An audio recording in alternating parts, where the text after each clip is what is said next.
ideology of the curriculum. We'll continue our discussion about different perspectives described in the category of ideology of the curriculum. As you might remember, we have already talked about academic rationalization, social and economic efficiency, and learner-centeredness. Now we're going to take up social reconstructionism as one of the educational philosophies and its relevance to the field of language teaching. Right. What is social reconstructionism? Okay.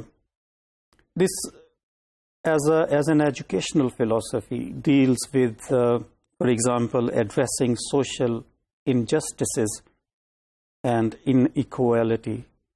I mean, this specific philosophy sees schools as a place where there is no injustice, where there is no inequality, and where there is no racism or gender discrimination.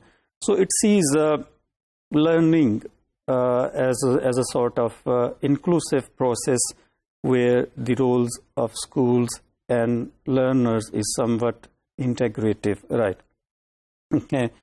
So if we look at its relevance to language curriculum design, we'll see like this philosophy of social reconstructionism doesn't see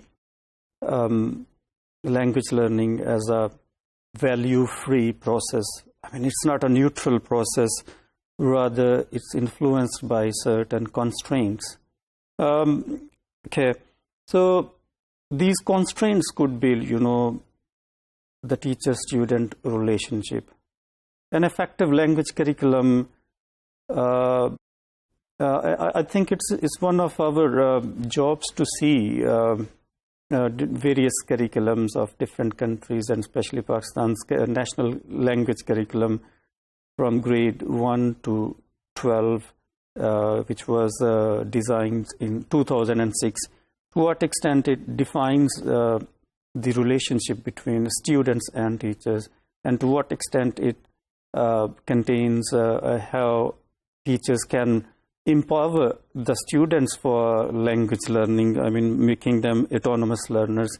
The element of social reconstructionism is perhaps best described by Morris.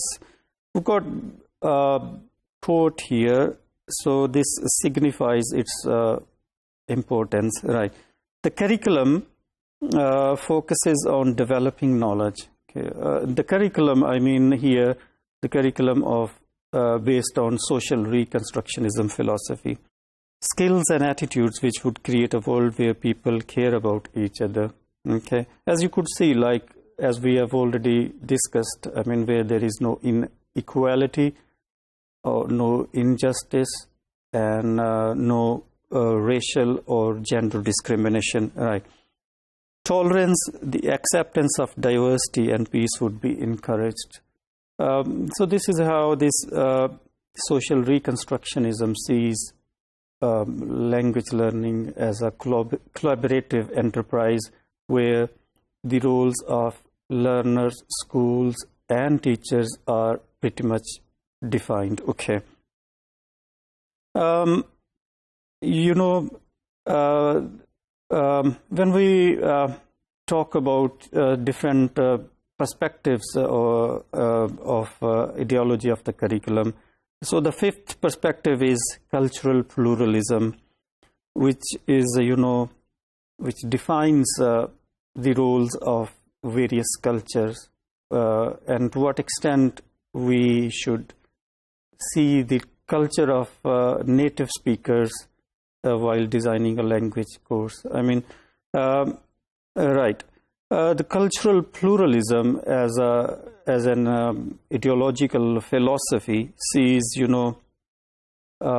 understanding of various cultures as a way to communicate with different people of coming from different parts of the world. So the whole point here in cultural pluralism is to, address the issues of racism, self-esteem, and how other religions could be, could be tolerated, and their philosophies could be tolerated. So this cultural pluralism actually led to the rise of bilingual education, bilingual English language teaching in Canada or some other parts of the world. And the role of first language was seen as important, and there is very much argument going on to what extent first language, the knowledge of first language, can help or facilitate the process of language learning. So these two philosophies, cultural pluralism and social reconstructionism, very much emphasized on the element of collaborative learning, where learners are seen as creative objects instead of empty objects, and they are sort of these philosophies define the roles of teachers, schools, and the learners.